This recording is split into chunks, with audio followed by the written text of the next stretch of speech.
નમસ્કાર, જય ગણેશ દર્શક મિત્રો. VTVGujarati.com ની વિશેષ રજૂઆત ધર્મ યાત્રામાં આપ સર્વ દર્શક મિત્રોનું હાર્દિક સ્વાગત છે. હું છું શાસ્ત્રી મુકુંદ પંડ્યા.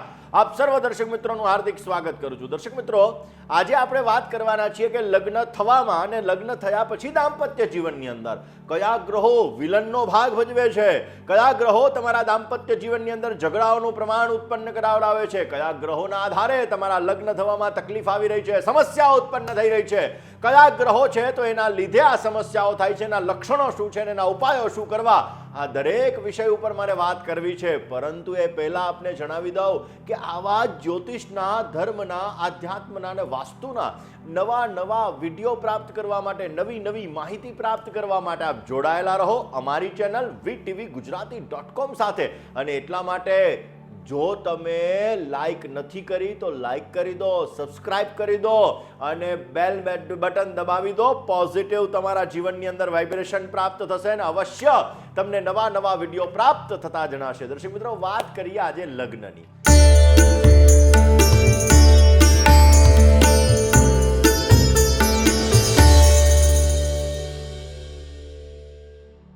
દર્શક મિત્રો, જ્યોતિષ શાસ્ત્ર મુજબ જોવા જઈએ તો વૈવાહિક જીવનની અંદર ક્યાંક ને ક્યાંક આપણા ગ્રહોનો પ્રભાવ વિશેષ માત્રામાં પડતો હોય છે. આપણા જીવનની અંદર દાંપત્ય જીવન એક એવું જીવન છે કે શાસ્ત્ર પણ એવું કહે છે કે ધન્યોહમ ગ્રહસ્થાશ્રમ, જે શ્રેષ્ઠમાં શ્રેષ્ઠ આશ્રમ ગણવામાં આવ્યું છે ગ્રહસ્થાશ્રમ છે. પરંતુ આ ગ્રહસ્થાશ્રમની અંદર જ્યારે લગ્ન થવામાં બાધારૂપ થતી હોય, 90-99% લગ્નની વાતો આવીને રૂકાઈ જતી હોય, લગ્ન થયા પછી દાંપત્ય જીવનની અંદર ઝઘડાઓનું પ્રમાણ ઉત્પન્ન થતું હોય, નાની બાબતે ઝઘડાઓ થતા હોય, સાંજના સમયે જ્યારે પતિદેવ ઘરે આવે અને ત્યારે એમ લાગે કે ઓહો, નર્ક સમાન મારું જીવન થઈ ગયું છે. જે ગ્રહસ્થાશ્રમ ધન્ય છે, જે ગ્રહસ્થાશ્રમ સ્વર્ગ સમાન છે, ને એ ગ્રહસ્થાશ્રમ જ્યારે નર્ક સમાન લાગવા લાગે તો ક્યાંક કોઈ ગ્રહોનો પ્રભાવ પડી રહ્યો છે, ક્યાંક તમારા ઘરના વાસ્તુનો પ્રભાવ પડી રહ્યો છે. કેવી રીતે ખબર પડશે?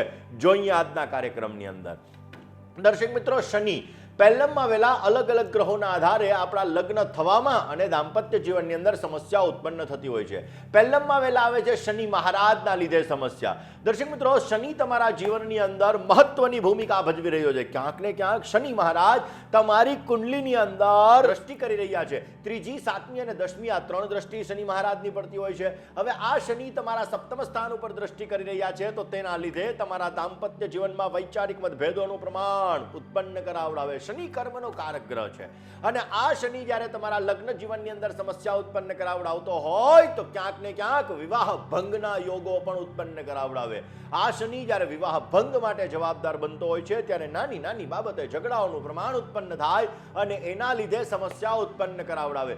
જો તમારે શનિના લીધે સમસ્યા છે, કારણ કે જે લોકોને લગ્ન થવામાં શનિના લીધે સમસ્યા ઉત્પન્ન થતી હોય, આવા લોકોનો શનિ ક્યાંક ને ક્યાંક સારો હોય તો એમ કે નહીં, મારે પહેલા મારું કેરિયર સ્થાપિત કરવું છે, પછી મારે લગ્ન કરવા છે, તો સમજી લેવાનું કે શનિના લીધે આ સમસ્યા સર્જાઈ રહી છે. તમે તમારા કેરિયર ઉપર ફોકસ કરો છો અને લગ્ન ઉપર ફોકસ નથી કરતા તો તમારો શનિ ક્યાંક ને ક્યાંક લગ્નમાં બાધારૂપ બની રહ્યો છે. દાંપત્ય જીવનની અંદર પણ આવી જ રીતે આવે કે શનિ મહારાજના લીધે તમે તમારા કેરિયર ઉપર ફોકસ કરો અને તમારા દાંપત્ય જીવનની અંદર ઝઘડાઓનું પ્રમાણ ઉત્પન્ન થાય અને એના લીધે આ ઝઘડાઓ લગ્ન તૂટવા સુધીની વાતો આવી જાય તો સમજી લેવાનું કે શનિ સમસ્યા આપી રહ્યો છે. તો કયો ઉપાય કરવો? રોજને માટે ભગવાન સામ સદાશિવ, ભગવાન ભોળિયાનાથ એને તમારે જલ અર્પણ કરવું જોઈએ. ભગવાન સામ સદાશિવને જલ અર્પણ કરવાથી નાગેન્દ્ર હારાય, ત્રિલોચનાય, વસ્માંગરાગાય, મહેશ્વરાય, ભગવાન શંકરને તમે જલ અર્પણ કરશો તો એનાથી પોઝિટિવ રિઝલ્ટ મળશે. શનિવારના દિવસે સરસવના તેલનો દીવો પીપળાના વૃક્ષની નીચે કરવાથી પણ આપને પોઝિટિવ રિઝલ્ટ મળે. ઓમ પ્રામ પ્રીમ પ્રોમ સહ શનેશ્ચરાય નમઃ આ મંત્રનો વિશેષ માત્રામાં જપ કરવાથી પણ આપને પોઝિટિવ રિઝલ્ટ મળતું જણાય. બીજું દર્શક મિત્રો આવે છે મંગળ ગ્રહ. ઘણા લોકોના મંગળ દોષ હોય છે. 1, 4, 7, 8 અને 12 આ સ્થાનની અંદર મંગળ મહારાજ બિરાજમાન હોય તો મંગળ દોષ કહેવામાં આવે. મંગળ દોષ હોય તો એમ કે લગ્ન જીવનમાં સમસ્યા સર્જાય. મંગળ દોષ હોય તો લગ્નમાં ચોઇસ પ્રોબ્લેમ કરાવડાવે. મંગળ દોષ હોય તો નાની નજીવી બાબતે ક્યાંક ને ક્યાંક લગ્નમાં વાતો આવી અને અટકી જાય. અને જો લગ્ન દાંપત્ય જીવનમાં સમસ્યા મંગળના હિસાબે થાય છે, વૈવાહિક જીવનની અંદર મંગળના હિસાબે સમસ્યા થાય છે તો આ વૈવાહિક જીવનની અંદર હુંસા તુસીનું વાતાવરણ ચાલુ થાય. ઝઘડાઓનું પ્રમાણ ચાલુ થાય, ક્યાંક ને ક્યાંક આ મામલો કોર્ટ કચેરી સુધી પહોંચે. આ સમયની અંદર વિવાહની અંદર મારપીટ સુધી પણ વાતો મંગળ ગ્રહના હિસાબે ઉત્પન્ન થતી હોય તો તમારે મંગળના લીધે સમસ્યા ઉત્પન્ન થઈ રહી છે તો મંગળવારનો ઉપવાસ કરવો જોઈએ. હનુમાનજી મહારાજની આરાધના કરવી જોઈએ. હનુમતે રુદ્રાત્મકાય હુમ ફટ સ્વાહા આ મંત્રનો તમારે જપ કરવો જોઈએ. બને ત્યાં સુધી લાલ રંગનો ઉપયોગ ઓછો કરવો જોઈએ. એનાથી પણ આપને પોઝિટિવ રિઝલ્ટ મળી શકે. મંગળવારના દિવસે માલપુઆનું દાન કરવાથી પણ આપને સુંદર મજાનો લાભ પ્રાપ્ત થતો જણાય. હવે દર્શક મિત્રો આવે રાહુ અને કેતુ, જેને માયાવી ગ્રહો કહેવામાં આવે છે. આ છાયા ગ્રહ તમારા દાંપત્ય જીવનની અંદર સમસ્યા સર્જાવી રહી છે. 7મે રાહુ છે, પહેલે રાહુ છે, 7મે કેતુ છે અને તમારે લગ્ન થવામાં અને થયા પછી દાંપત્ય જીવનમાં તમારે સમસ્યા ઉત્પન્ન થઈ રહી છે તો સમજી લેવાનું કે રાહુ અને કેતુના હિસાબે. કેવી રીતે ખબર પડશે? તો તમારા દાંપત્ય જીવનની અંદર વગર કારણે શંકા કુશંકા ઉત્પન્ન થાય, વેમ ઉત્પન્ન થાય તો સમજી લેવાનું રાહુ કેતુનો પ્રભાવ છે. તમારા દાંપત્ય જીવનની અંદર વગર કારણે ઝઘડાઓ થાય ને એ ઝઘડાઓ તૂટવા સુધીની વાતો આવી જાય તો સમજી લેવાનું કે રાહુ કેતુનો પ્રભાવ છે. અરે નાની બાબતે ઝઘડો થાય અને વિરાટ સ્વરૂપ ધારણ કરી લે તો સમજી લેવાનું રાહુ અને કેતુનો પ્રભાવ છે. વૈવાહિક જીવનની અંદર જ્યારે આ રાહુ અને કેતુના હિસાબે દાંપત્ય જીવનમાં ઝઘડા ઉત્પન્ન થાય તો બંનેને એકબીજા પરથી મન ઉતરી જાય છે, એકબીજાથી અલગ પડી જાય છે અને જીવનમાં સમસ્યા ઉત્પન્ન થાય છે. કયો ઉપાય કરવો? ભગવાન વિષ્ણુની આરાધના અવશ્ય કરવી જોઈએ. ઓમ વિષ્ણવે નમઃ, વશટકારાય નમઃ, ભૂતભવ્યાય નમઃ, મુકુંદાય નમઃ, ત્રિક્રમાય નમઃ. 1108 નામ વિષ્ણુ ભગવાનના એનો જપ કરવાથી પણ રોજને માટે પોઝિટિવ રિઝલ્ટ મળી શકે.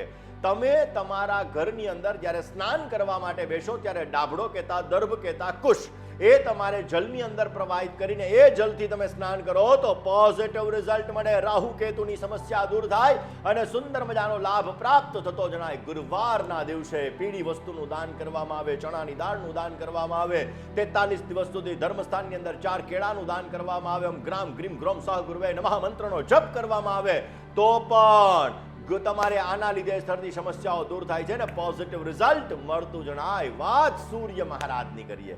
દર્શક મિત્રો, ગ્રહોનો રાજા એ સૂર્ય કહેવામાં આવે. જ્યારે આ સૂર્યના લીધે તમારા દાંપત્ય જીવનની અંદર ઝઘડાઓનું પ્રમાણ ઉત્પન્ન થાય તો અહંકાર થાય છે, હું જ સાચો બાકી બધાય ખોટા. આ વસ્તુ જ્યારે ઉત્પન્ન થાય ત્યારે સૂર્યના લીધે ઉત્પન્ન થાય, જેના લીધે આપસના સંબંધો બગડી જાય છે. અરે મેં આમ કીધું ને આને મારું કેમ ન કર્યું તો સમજી લેવાનું સૂર્ય ગ્રહ જવાબદાર છે. અને સૂર્ય ગ્રહ જવાબદાર છે જે અહંકાર ઉત્પન્ન કરાવે, અભિમાન ઉત્પન્ન કરાવડાવે છે. આ સૂર્ય જ્યારે તમારા દાંપત્ય જીવનની અંદર ઝઘડા ઉત્પન્ન કરાવડાવે ને લગન તૂટવા સુધીની વાતો આવી જાય તો રોજ સવારના પરમાં ભગવાન સૂર્યનારાયણને તમારે કંકુવાળું જલ અર્પણ કરવું જોઈએ. આદિત્યાય નમઃ, મિત્રાય નમઃ, સૂર્યાય નમઃ, સૂર્યના 12 નામનો તમારે જપ કરવો જોઈએ. તમારી ટચલીની બાજુની આંગળી, જેને રિંગ ફિંગર કહેવામાં આવે, એની અંદર તાંબાની એક વીંટી ધારણ કરવી જોઈએ. પોઝિટિવ રિઝલ્ટ મળશે.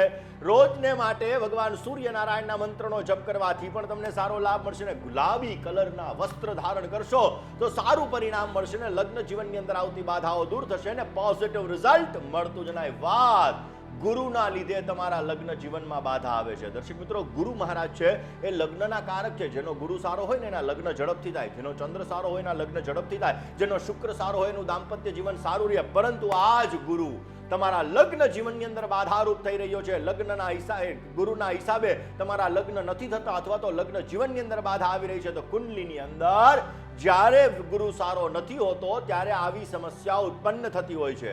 કુંડલીની અંદર જ્યારે સપ્તમ સ્થાન દૂષિત થતું હોય, 7મા સ્થાનની અંદર ગુરુ મહારાજ બિરાજમાન હોય ત્યારે આવી સમસ્યા ઉત્પન્ન કરાવડાવે. લગ્નની અંદર ગુરુ સર્વશ્રેષ્ઠ ગ્રહ છે, ગુરુ સર્વશક્તિશાળી છે, જે લગ્ન માટે બાધારૂપ હોય તો બાધાઓને દૂર કરનારો ગ્રહ છે. પરંતુ એના લીધે જ જ્યારે બાધા આવતી હોય ત્યારે ક્યાંક ને ક્યાંક દાંપત્ય જીવનમાં સમસ્યા ઉત્પન્ન થાય. પીળી વસ્તુઓનું દાન કરવું જોઈએ. પીળી વસ્તુઓનું જો દાન કરવામાં આવે તો પોઝિટિવ રિઝલ્ટ મળી શકે. ગુરુવારના દિવસે કેળાનું દાન કરવામાં આવે તો શ્રેષ્ઠમાં શ્રેષ્ઠ ફાયદો મળી શકે.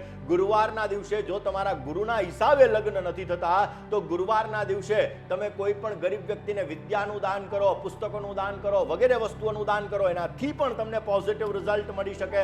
આ બધા ઉપાયો કરવાથી તમારા લગ્નમાં આવતી બાધાઓ, દાંપત્ય જીવનમાં આવતી બાધાઓ દૂર થાય છે અને અવશ્ય આપને પોઝિટિવ એનું રિઝલ્ટ મળી શકે છે. તો દર્શક મિત્રો, આવી નવી નવી માહિતી પ્રાપ્ત કરવા માટે, સુંદર મજાના લાભો પ્રાપ્ત થાય જીવનની અંદર, એ માટે આપ જોડાયેલા રહો અમારી ચેનલ એટલે કે VTVGujarati.com સાથે. આજના દિવસમાં આટલો જ. આવતીકાલે નવા વિષય સાથે ફરી પાછો તમારી સમક્ષ હાજર થઈશ. ત્યાં સુધી મને એટલે કે મુકુંદ પંડ્યાને રજા આપશો. જય ગણેશ.